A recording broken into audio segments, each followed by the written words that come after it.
So hello good morning. अभी बजे हैं सुबह के 7 और मैं जा रहा हूँ हरिद्वार की हर की पौड़ी गंगा स्नान करने। भाई बहुत ठंड हो रखी है यहाँ उत्तराखंड में। इतनी तो एक्सपेक्ट नहीं थी, मेरे को लगा थोड़ी थोड़ी ठंड कम हो जाएगी, पहाड़ों पे ज़्यादा होगी। और चलो चलते हैं गंगा स्नान करने। सुबह सुबह ठंडे पानी में नहाना भाई, लेट्स गो। हर हर महादेव दोस्तों, स्वागत है आपका एक और नए ब्लॉग में।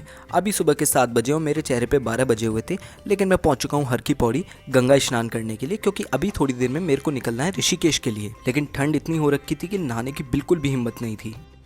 फिर सूर्य देव ने जब साक्षात दर्शन दिए तब मेरी थोड़ी हिम्मत हुई नहाने की और मैं चला गया गंगा स्नान करने। और पानी इतना ठंडा था कि क्या बताऊँ, पूरी बॉडी मेरी सून पड़ गई थी उस टाइम।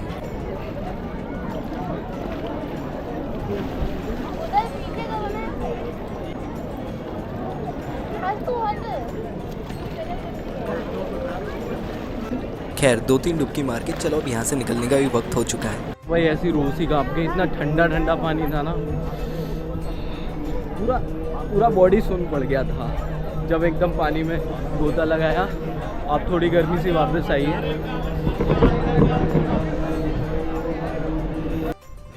तो प्लान में मेरे जो है थोड़ा सा चेंज है। अभी मैं ऋषिकेश में जा रहा हूँ। मैं सोच रहा हूँ यहाँ से जाया जाए ऊखीमठ। ऊखीमठ में एक सारी विलेज है और वहाँ बहुत ही खूबसूरत एक चीज़ है, मैं वहाँ जाके दिखाऊंगा। अभी कुछ ऐसे डिसाइड नहीं है, पहले मेरे को ये देखना है कि मेरे को वहाँ तक के लिए बस मिलेगी या नहीं, क्योंकि पब्लिक बसेस यहाँ पर चलती नहीं है। तो देखना पड़ेगा प्राइवेट बस अगर जो जा रही होगी। तो चलते हैं ऊखीमठ के लिए। तो यहाँ से मैं निकल चुका हूँ ऊखीमठ के लिए और मुझे लगता है कि थोड़ा पहले ही चलना था मेरे को, क्योंकि 7 से 8 घंटे लगने वाले हैं वहाँ तक पहुँचने में। तो देखते हैं। तो हरिद्वार से ऊखीमठ तक के लिए मेरे को बस मिल चुकी है, जिसका फेयर था 460 रुपये और ये करीब मेरे को 5 से 5:30 बजे तक ऊखीमठ छोड़ देगी, जिसके बाद मैं सीधा सारी निकल जाऊंगा। तो भाई ऊखीमठ जा रहा था, जाम लगा हुआ है और बारिश भी पड़ रही है यहाँ पर धीरे धीरे। जैसे पहाड़ों पे ऊपर जाते जा रहे हैं ठंड भी ज़्यादा होती जा रही है।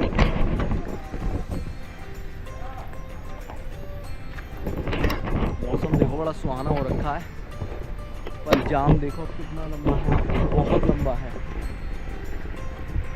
आगे तक बहुत जाम है। चलो देखते हैं कितनी देर में खुलेगा। और ज़्यादा टाइम लगता नहीं है, 20 मिनट बाद जाम भी खुल जाता है। और इन बेहतरीन वादियों का नज़ारा लेते लेते अब देखते हैं हम ऊखीमठ कितनी देर में पहुंचने वाले हैं।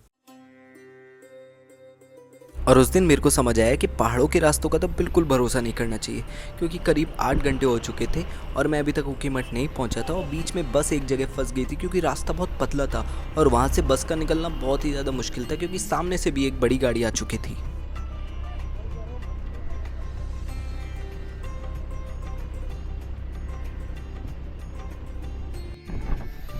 तो भाई मेरे से एक गड़बड़ हो गई। मैं हरिद्वार के लिए हरिद्वार से निकल तो गया था, मुझसे बोला था कि 5-6 घंटे में ऊखीमठ पहुंच जाएंगे हम। 10:30 बजे मैं निकला हूँ, अभी करीबन 7 बजे हैं और 9 घंटे से ज़्यादा ही हो गए हैं, 9 घंटे अप्रॉक्स हो गए हैं। वो तो हमें गाड़ी मिल गए हैं भाई जी, हमें थोड़ा सस्ता रूम हमें दे रहे हैं फ़िलहाल के लिए।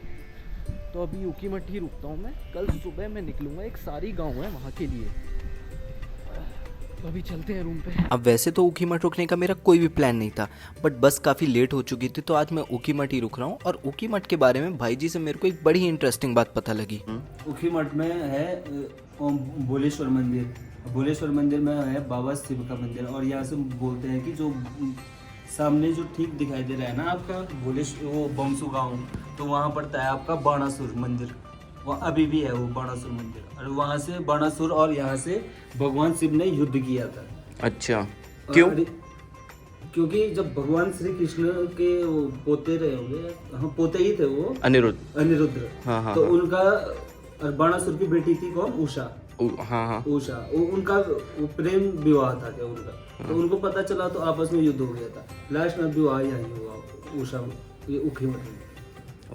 और मुझे ये भी पता लगता है कि ऊखीमठ में ओमकारेश्वर टेम्पल है, जहाँ पर अभी केदारनाथ जी की पालकी रखी हुई है। तो कल चलते हैं सुबह सुबह केदारनाथ जी के दर्शन भी करके आते हैं।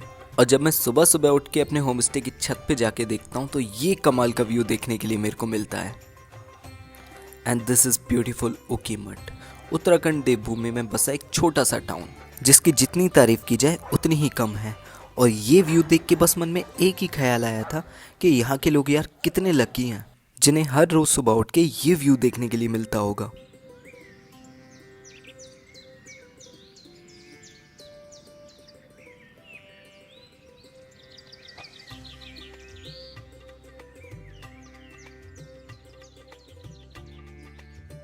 तो वैसे तो मेरा ऊखीमठ में रुकने का कोई ज़्यादा दिन का प्लान नहीं था, पर जब मेरे को पता लगा कि केदारनाथ जी की पालकी यहाँ पर ही रखी गई है, तो अब मैं जा रहा हूँ ओमकारेश्वर टेम्पल उनके दर्शन के लिए।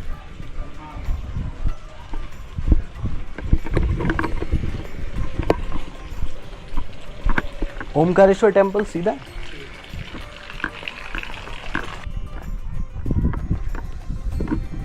यहाँ से बस थोड़ा सा दूर है ओमकारेश्वर टेम्पल, जहाँ पर केदारनाथ जी की पालकी रखी गई है।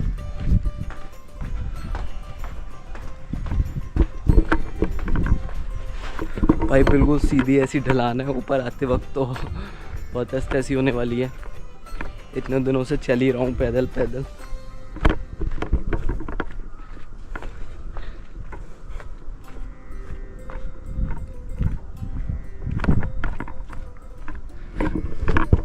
और करीब 20 मिनट पैदल चलने के बाद फाइनली मैं पहुंच जाता हूं ओमकारेश्वर तो टेम्पल। यही है ओमकारेश्वर टेम्पल, चलो अंदर चलते हैं।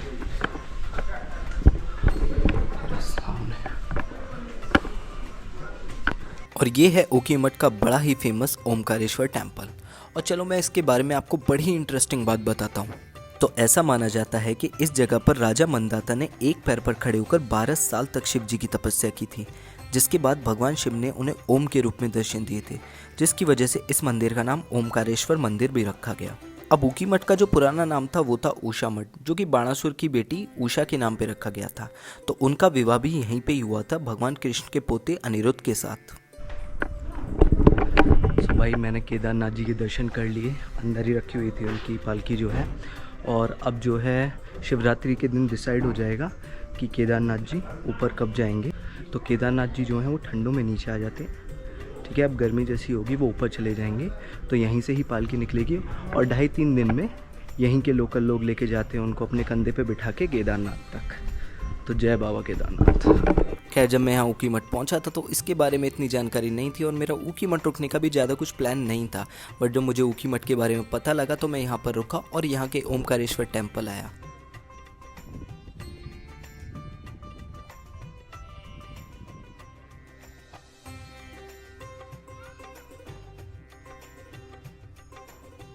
यहाँ ऊखीमठ के बंदर जो है वो थोड़े से नादान है। उन्हें वृंदावन के बंदरों की हरकतें नहीं पता, हाथ में से कैमरा छीनने की या चश्मा ले जाने की, जिसके बदले उन्हें फ्रूटी मिल जाती है।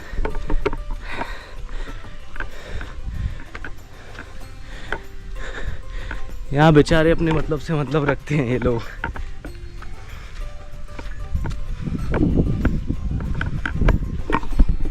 तो ये था उत्तराखंड देवभूमि में बसा छोटा सा टाउन ऊखीमठ। आई होप आप लोगों को वीडियो अच्छी लगी होगी। लाइक शेयर एंड सब्सक्राइब करना मत भूलना, भले ही खाना खाना भूल जाना।